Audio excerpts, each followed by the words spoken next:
ఓం శ్రీ సాయిరామ్. మన తెలుగువారి నూతన సంవత్సరాది ఉగాది రాబోతోంది. ఈ 2026వ సంవత్సరంలో 19వ తేదీన ఉగాది రాబోతోంది. చైత్ర శుద్ధ పాడ్యమి రోజున ఉగాది జరుపుకుంటాం.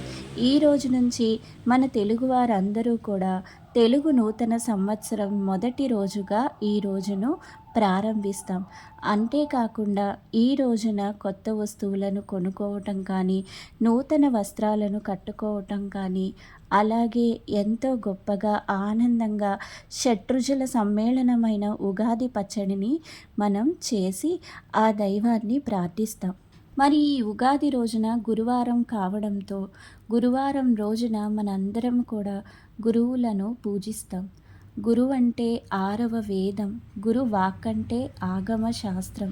గురువు మనలోని అజ్ఞానమనే అంధకారాన్ని తీసివేసి జ్ఞానాన్ని ప్రసాదిస్తారు.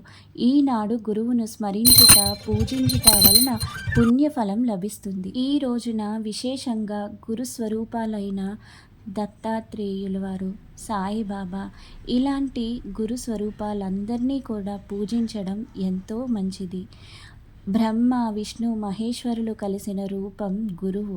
ఈ సందర్భంగా ఒక మంచి విషయం, గురువు దగ్గర అంతా నాకే తెలుసు అన్నట్లు ప్రవర్తించకూడదు. మన ప్రవర్తన వినయంతో నిండినదై ఉండాలి.